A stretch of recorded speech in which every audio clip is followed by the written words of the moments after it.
또 어렵게 말하면 변증이라는 거예요. 자, 우리는 신앙생활하면서 1장부터 12장까지 교회에 대해서는 굉장히 잘 알고 있단 말이에요. 예, 이 세상에 교회가 얼마나 많고 또 우리도 교회가 있단 말이에요. 그래서 교회를 사랑하고 또 교회를 위해서 기도하고 또 교회의 주인은 하나님이다라고 하는 것을 잘 알아요. 그래서 교회관이 그래도 괜찮아요. 안 좋은 것도 있지만 그래도 그나마 교회라고 말하면은 우리 몸에 많이 와닿는단 말이에요. 그 다음에 이제 13장부터 20장까지 선교. 교회는 선교해야 된다. A는 B다. A는 B다. 교회는 전도해야 되고 선교해야 된다. 이거 모르는 사람이 어디 있겠어요. 그래서 사도 바울이 1차 전도여행, 2차 전도여행, 3차 전도여행을 다 했단 말이에요. 자, 그러면 다 된 거 아닙니까? 여러분, 예수 믿고 교회 생활하고 복음 전거하고 복음 전도하면 다 되는 거 아니냐고요. 그러면 이제 손 다 털고 다 됐다 이제 이만하면 난 다 됐다 해도 되지 않겠습니까? 그런데 신기하게 21장부터 28장까지 무려 8장을 대화하고 변호하고 간증하고 고백하는 그 부분을 8장을 누가가 기록했다는 자체를 무시하면 안 되는 거예요. 네. 여러분, 신앙생활 속에서 간증하는 부분이 얼마나 되나요? 자기의 신앙이 확실하다라고 하는 것을 다른 사람과 변론한 적은 얼마나 있나요? 그 변론의 이유가 한 단계 더 뛰어넘어서 거기서 머무르지 아니하고 자기 안에 있는 신앙을 폭발시키는 것. 곧 사도 바울이 늘 고백했듯이 나는 로마도 보아야 하겠다. 로마도 보아야 했다. 쉬운 예로 성경 한 번 읽었다. 그걸로 끝나는 게 아니고 성경 한 번 썼다. 그걸로 끝나는 게 아니고 더 한 명 전도한 걸로 끝나는 게 아니고 더 사도 바울이 로마를 보아야 하기 위해서는 꼭 어디를 거쳐야 되느냐 하면 예루살렘을 거쳐야 된단 말이에요. 그래서 사도 바울은 지금 예루살렘에 있는 사도 바울이지만 예루살렘에서 세 가지의 모습을 이제 우리는 보게 되는 거죠. 어떻게 보면 이제 예루살렘의 서론이에요, 서론. 이제 27절부터는 아주 처절한 그 유대인들과 또 총독들과 이제 논쟁을 벌이면서 내 신앙은 바른 신앙입니다. 우리 교회는 좋은 교회입니다. 나는 하나님을 믿습니다. 나는 하나님을 위해 죽을 각오가 되어 있는 사람입니다. 나는 처음부터 그렇게 살아왔고 앞으로도 살아갈 겁니다. 이제 이것이 이제 우리 삶에 보여야 되는 거죠. 그래서 우리의 삶은 증명이 되어야 되고 증거가 되어야 되고 증인이 되어야 되고 증표가 되어야 된다. 사도행전 21장부터 끝장까지 우리가 우리의 삶에 하나님을 나타내고 복음을 증거하고 내가 예수 믿는 사람이라는 것을 증표를 보여야 되고 날마다 하나님 앞에 증인이 되고 그런 삶을 살아야 되는 거죠. 그러면 우리는 빛을 발하는 사람이 되고 영광을 드러내는 사람이 되고 우리가 서 있는 곳에 우리가 가 있는 그곳이 어디예요? 하나님의 나라가 되는 거지. 저 사람은 하나님의 사람이구나. 저분은 하나님의 목사님이구나. 저분은 하나님의 장로님이구나. 자, 지금부터 이거를 무시하면 안 돼요. 이거는 사도 바울의 속에 있는 것들을 다 끌어내서 자기를 보여주는 그런 것이죠. 자, 말씀 간략하게 15절부터 16절 가이사랴에서 예루살렘으로 가는 길. 이거는 뭐냐면 그 자리예요, 자리.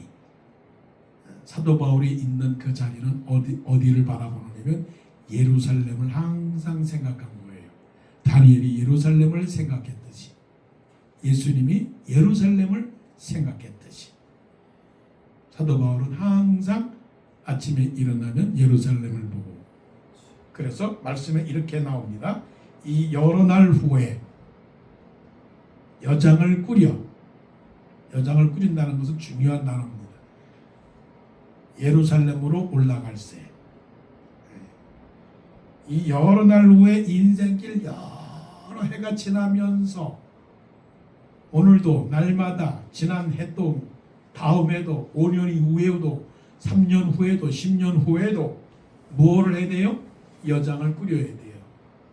무슨 여장? 신앙의 여장. 신앙의 여장. 그 여장은 뭡니까?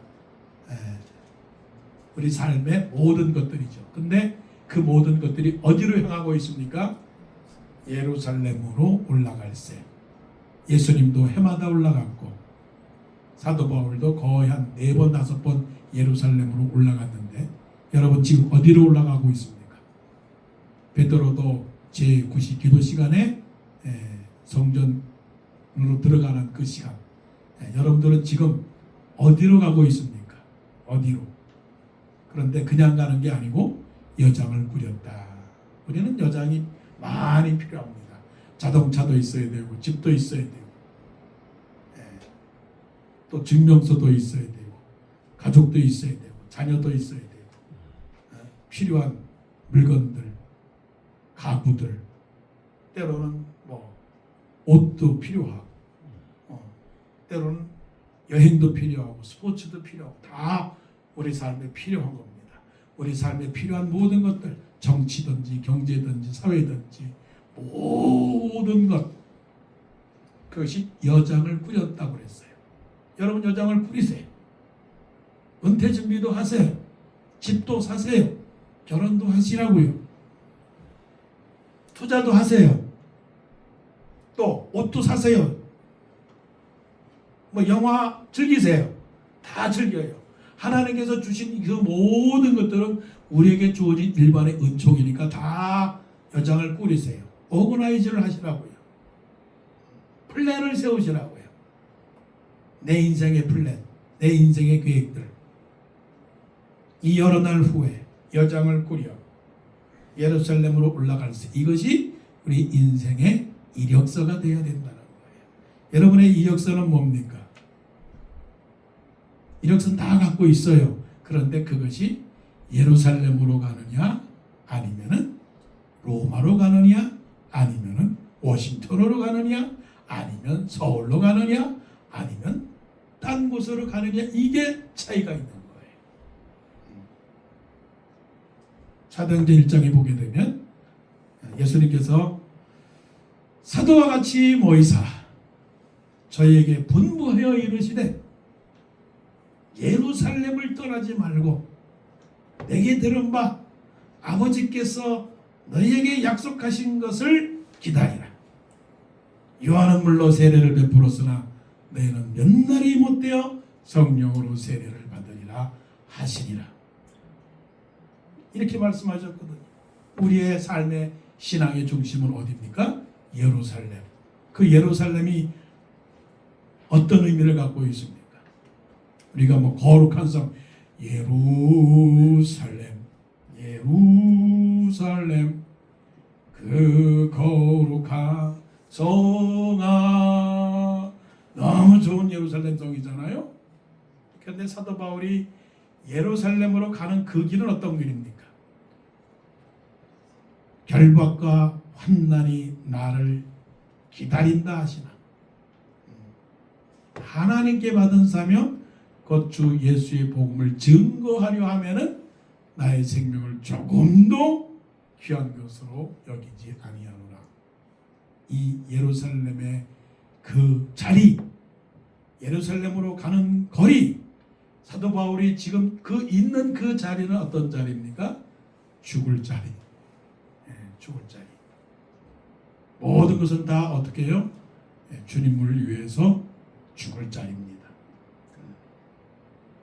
여러분들이 가는 그 모든 그 삶의 자리가 예루살렘을 목표로 삼고 모든 여정을 꾸리시기를 바랍니다. 그런데 그것이 나를 위한 것이 아니고 하나님을 위한 것이 되어야죠. 그런데 그것이 또한 외롭지 않은 이유가 있어요. 16절에 보니까 가이사랴에 몇 제자가 함께 가며 한 오랜 제자 구브로 사람 나손을 데리고 가니 이는 우리가 그의 집에 머물려 함이라. 혼자 갑니까? 아니요. 여러 사람이 갑니다. 누가도 가고요.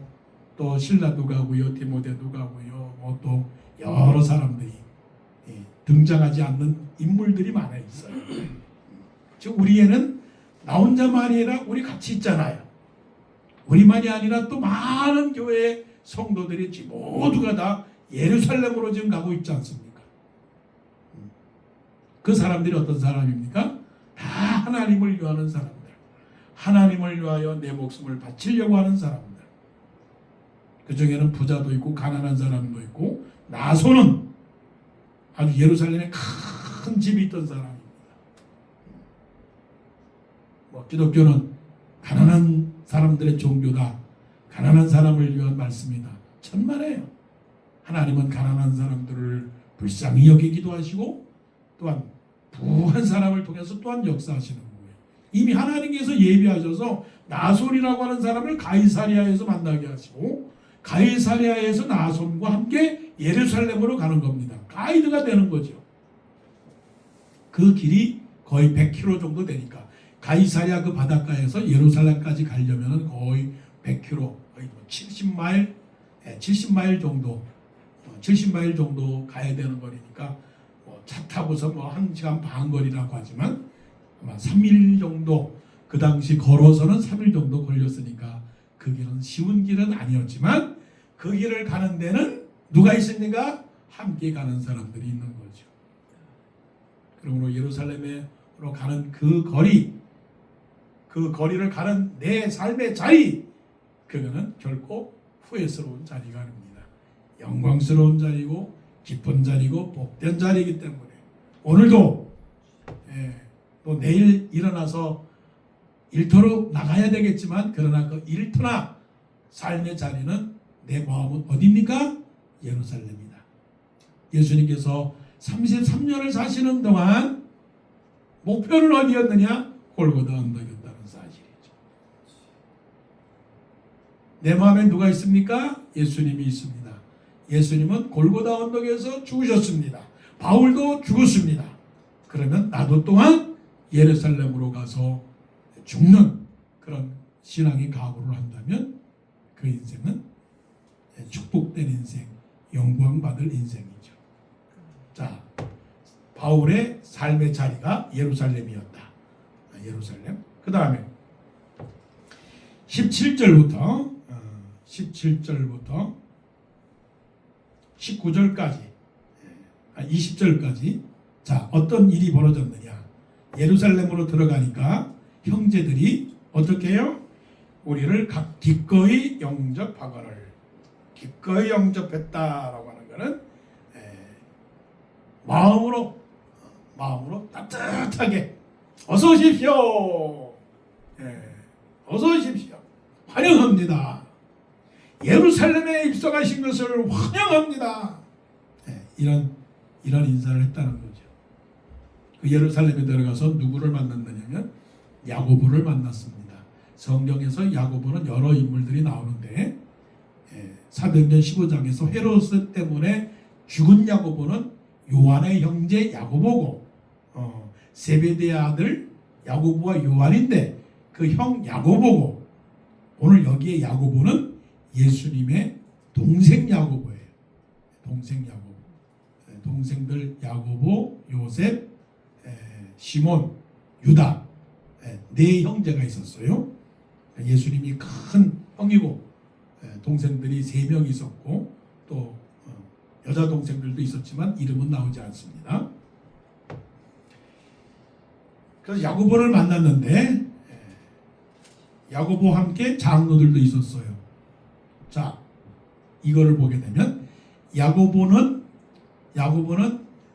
행정적으로, 조직적으로 보게 되면 사도 바울보다는 상당한 그 위치에 있었던 사람이죠. 어떻게 보면 그 교회의 최고의 대표를 말하는 거죠. 그럼 사도 바울은 능력도 있고 예수님에게 사랑받는 그런 지자지만, 그래도 그 권위 앞에서는 누가 머리를 숙여야 되느냐면 사도 바울이 머리를 숙여야 되는 거예요. 자, 그래서 19절 말씀을 보니까 바울이 무난하고, 여기서도 중요해요. 하나님이 자기의 사역으로 말미암아 이방 가운데서 하신 일을 낱낱이 말하니. 야고보와 사도 바울이 만나서 장로들과 함께 여러 사람들이 이렇게 함께 모여있는 자리에서 무슨 얘기를 나누었을까? 아유, 이번 여행을 오고 있는 중에 맛있는 음식점에 들러갔더니 참 음식이 맛있었습니다.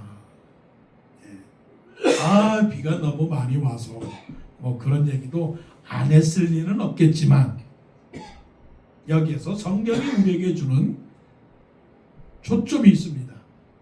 교회에 사람들이, 믿음의 사람들이 모였을 때에 사도 바울이 가서 야고보에게 하는 말이, 그 대화가 뭐냐면 이방 가운데서 하신 일을 낱낱이 말하니.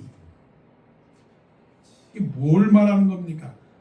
뭘 말하는 겁니까? 하나님께서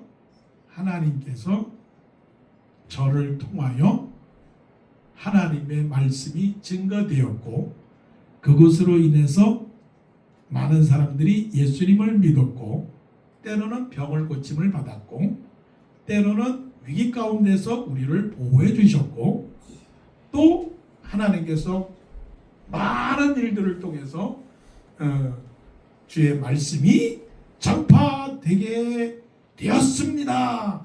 하나님이 우리와 함께 계셨습니다. 낱낱이 일거수일투족, 일거수일투족. 그게 사도 바울의 대화였어요.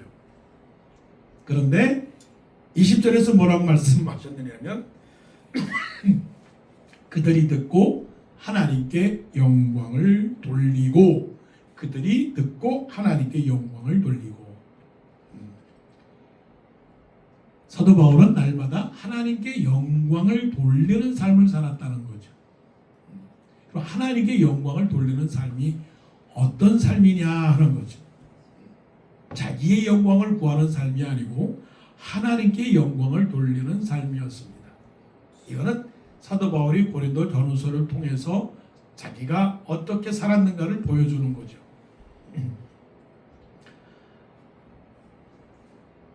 내게 주신 은혜가 헛되지 아니하여, 내게 주신 은혜가 헛되지 아니하여, 내가 모든 사도보다 더 많이 수고하였으나 이것은 내가 한 것이 아니요 하나님이 나와 함께 하신 은혜로라, 이렇게 말씀을 했다고요. 여기 상황에서 한번 그 자리로 한번 상황을 가서 한번 우리가 앉아 있어 보십시다. 사도 바울이 낱낱이 고했을 때에 내가 했습니다, 하나님. 그 사람들에게 야고보에게 말하기를, 내가 한 사람을 향하여 말씀을 전거했는데, 동네마다 가서 말씀을 전거했는데, 아니 그거 아세요? 유두고 있지 않습니까? 유두고, 밀레도에서 유두고라고 하는 사람이 창문에 걸터 앉았다가 내가 밤새도록 내가 하나님의 말씀을 증거하고 있는데, 그 사람이 창문에 걸터 앉았다가 뚝 떨어졌습니다. 사람들은 다 그가 죽었다고 그랬죠. 이런 얘기를 안 했겠습니까? 낱낱이 구했다라고 그러니까. 낱낱이 구했다니까. 뭐 별의별 얘기 다 했을 겁니다. 내가 데살로니가에서 그냥 매 맞아 죽을 뻔하고 내가 베리아로 도망간 거예요. 이렇게 막 다 얘기했습니다. 다 얘기했습니다. 그랬을 때에 그 얘기를 듣고서 사람들이 하나님께 영광을 돌렸다라고 그랬을 때 어떻게 해서 하나님께 영광을 돌렸다고 했을까 하는 거죠. 그 하나님께 영광을 돌렸다라고 하는 것은 사도 바울 속에서 자기가 한 것이 아니고 하나님께서 자기에게 주신 은혜로 한 것이다라고 고백했기 때문에 그런 것이죠. 여기서 보게 되면 사도 바울에게 있어서 항상 자신의 삶 속에서 드러낸 건 뭐냐면 하나님이 나와 함께 하셨습니다. 사도 바울의 간증이에요. 너의 착한 행실을 보고 너의 빛을 많은 사람들에게 비치게 하여 너의 착한 행실을 보고 하나님 아버지께 영광을 돌리게 하라라고 그렇게 말씀하셨어요. 그럼 영광을 돌릴 수 있는 그 단어가 이게 무슨 단어야? 그들이 듣고 하나님께 영광을 돌렸다라고 하는 말이 뭘까? 이건 뭡니까? 박수를 쳤다는 얘기고 예배를 드렸다는 것이고 하나님이 하신 일을 찬양했다는 얘기인데 그 찬양과 영광과 박수가 언제 드러나느냐? 사람은 가려지고 하나님만이 드러날 때 결국 그렇게 있을 수밖에 없는 일이죠. 예루살렘으로 가는 길 그 자체는 사도 바울의 태도가 온전했기 때문에 아버지 하나님께 영광을 돌릴 수 있었다라고 하는 것이죠. 그래서 너희는 먹든지 마시든지 무엇을 하든지 다 하나님의 영광을 위하여 하라고 그랬는데 그 영광을 돌리는 것은 하나님께서 나와 함께 하셔서 나를 통하여 하나님께서 하나님됨을 알리게 하셨다라고 고백할 수 있는 마음입니다. 이게 믿음이죠. 자, 그러면 이제 여러분들에게 마이크를 드리겠습니다. 여러분들에게 3분이나 5분의 발언권을 드리겠습니다. 무엇을 말하시겠습니까? 자, 지난 한 주 동안 이 자리에서 지난 한 주 동안 일어난 일들에 대해서 낱낱이 고백을 하시기를 바랍니다. 그런데 조건은 그 낱낱이 고백할 때에 그 말을 듣고 우리 모두가 듣고 정말 하나님이 당신과 함께 있었다라고 고백할 수 있는 일들이 몇 개가 있는지 한번 지금 묵상해 보시기 바랍니다. 쉬울까요? 어려울까요? 쉬운 예로 제가요 배고팠거든요. 점심을 먹지 않고 있었는데 글쎄 친구가 전화가 와가지고서는 지금 뭐 하고 있니? 나와라. 왜? 내가 밥 사줄게. 그런 일이 있었단 말이에요. 아이고 얼마나 하나님이 고마우신지 모르겠습니다. 그러면 우리가 그 얘기를 들었을 때는 감사한 마음으로 박수를 치겠어요? 치지 않겠어요? 치지요. 사도 바울의 이런 삶의 태도가 그런 거예요. 제가 한 줄 아십니까? 제가 병을 고친 줄 아십니까? 제가 뭐 잘나서 1차, 2차, 3차 전도회까지 그렇게 한 줄 아십니까? 그리고 제가 뭐 잘나서 로마까지 뭘 봐야겠다고 지금 제가 말씀드리는 겁니까? 아닙니다. 하나님께서 제 마음에 감동을 주셨습니다. 이렇게 고백하니까 다른 사람들에게 설득이 된 거라는 거죠. 간증하십시오. 중요한 말씀입니다. 증거하십시오. 기억하십시오. 내일부터 하나님이 나를 통하여 어떤 일을 하셨는가? 하나님께서 나에게 어떤 일을 하셨는가라고 하는 것을 기록해 보십시오.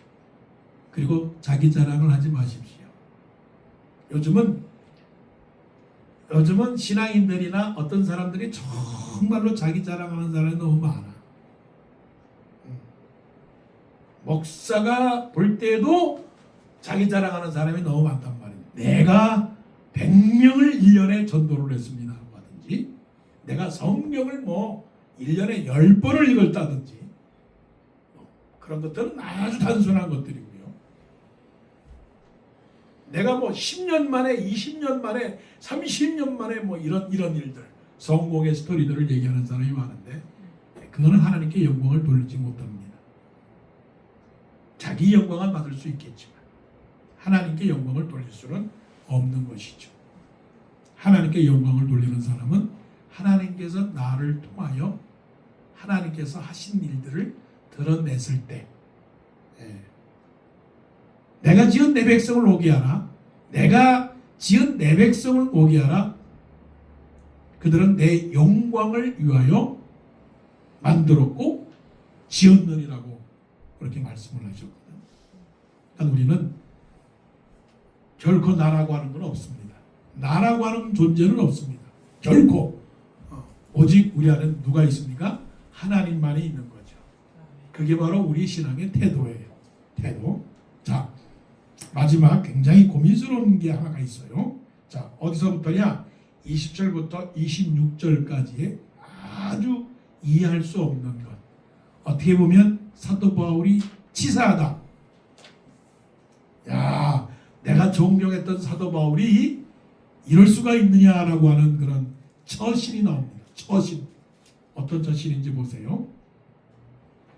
야고보와 그 장로들의 이 얘기를 다 듣고 나서 하나님께 영광을 돌렸는데 말합니다. 잘 들어봐. 이 예루살렘에는 5만 명이나 되는 유대인들이 예수님을 믿거든. 5만 명. 그런데 사도 바울 당신에 대해서 오해하는 부분이 참 많아. 뭐가 오해가 많죠? 당신이 예수를 믿은 다음부터 유대인들이 당신에 대하여 오해를 가진 게 뭐냐면, 유대인으로서 바울 당신이 모세의 율법을 완전히 무시한다고 얘기하네.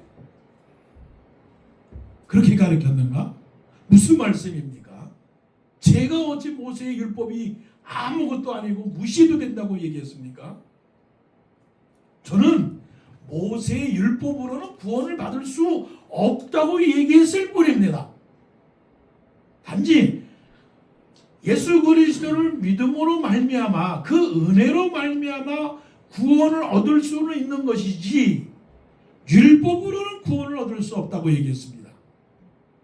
그러나 예수의 은혜를 통해서 구원을 얻었다 할지라도 모세의 율법을 지켜야 된다고 저는 얘기했습니다. 그렇지. 나도 그렇게 한다고. 그런데 대부분의 사람들은 그렇게 이해하지 않아. 어떻게 이해를 하죠? 모세의 율법은 다 없어지고 필요 없고 예수만 믿으면 구원을 얻는다고 말한단 말이야. 그 어떡하겠냐고. 그러면 말이야, 여기 예루살렘에 있는 유대인들이 당신을 만나면 어떻게? 굉장히 당신을 공격할 거예요. 자, 말씀 보십시다. 20절, 유대인 중에 믿는 자 수만 명이 있으니 다 율법의 열성을 가진 자. 네가 이방에 있는 모든 유대인을 가르치되 모세를 배반하고 이들에게 할례를 행하지 말고 또 관습을 지키지 말라 한담을 그들이 들었도다. 틀린 말은 아니지만 맞는 말은 아니거든요. 사도 바울은 할례를 받고서도 율법을 지키지 않으면 그 할례가 아무런 할례가 의미가 없다고 했기 때문에, 그러니까 할례를 육신으로 하지 말고 마음으로 하라고 한 건데, 그 마음으로 하라고 하는 것은 예수님을 믿고 세례를 받으면 구원을 얻는다라고 그렇게 말씀을 했거든요. 그런데 유대인들이 잘못을 오해했어요. 그래서 지금 협상을 하는 겁니다. 22절. 그러면 어찌할꼬? 고민이 대단히 많은 거예요. 야고보는 바울을 살리려고 하는데 유대인들이 사도 바울을 잡으려고 하니까 굉장히 어려웠죠. 그래서 문제를 풉니다. 그들이 피한 그대가 온 것을 들으리니 우리가 말하는 이대로 하라. 서원한 네 사람이 우리에게 있으니, 자, 그러면 내가 방법을 얘기할게. 어떤 방법이죠? 당신을 도와주기 위해서 네 사람이 있는데, 이 네 사람은 뭐냐면 자신이 결례를 행하려고 해도 된다라고 작정한 사람이다. 그 결례라고 하는 거 뭐냐면 정결의식이잖아요. 정결의식이라고 하는 거는 날마다 해야 되는데 예수님도 이 결례를 행했다고요. 결례를 행했다는 것은 때로는 그것이 할례도 되고요. 태어난 지 8일 만에 할례를 하기도 하고요. 문둥병자가 또 깨끗하게 의식을 치르기 위해서 결례를 하기도 하고요. 모든 질병을 가진 사람들, 범죄한 사람들이 이제는 당신은 다 깨끗해졌습니다라고 하는 그 의식을 제사장을 통해서 해야 되는데 그것이 모세의 율법이에요. 그러니까 사도 바울 선생, 당신이 이 네 사람에게 결례를 행하시오.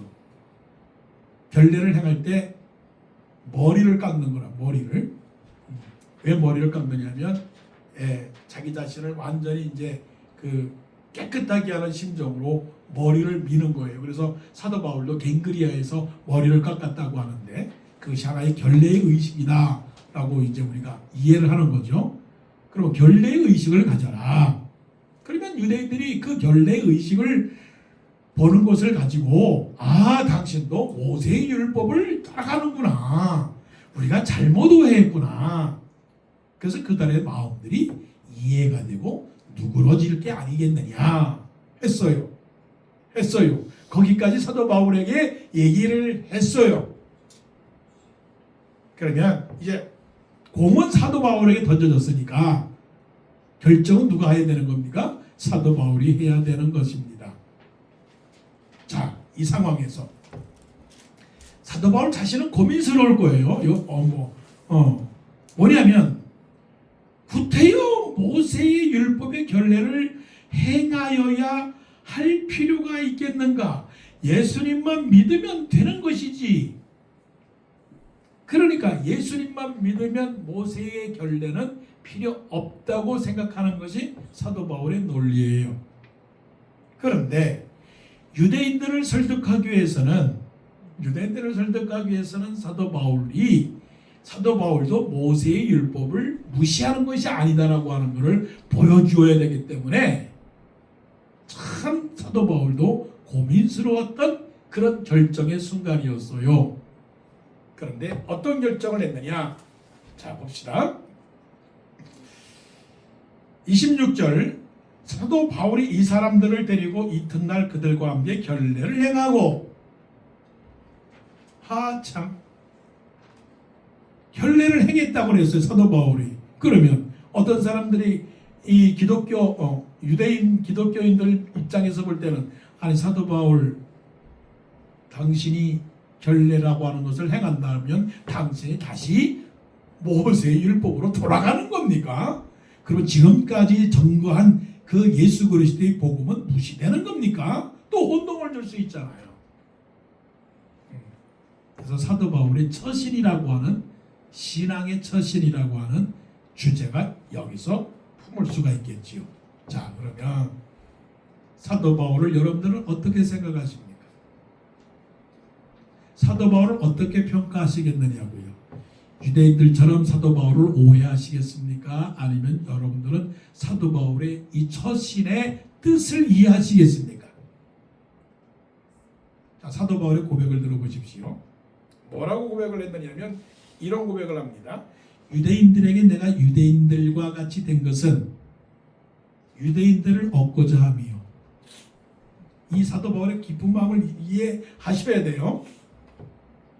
율법 아래 있는 자들에게는, 사도 바울은 율법이 아래 있지 않아요. 은혜 아래 있지. 그런데 사도 바울이 고백하는 것은 내가 율법 아래 있는 자들에게는 내가 율법 아래 있지 아니하나 내가 율법 아래에 있는 자같이 한 것은 율법 아래에 있는 자들을 얻고자 하며.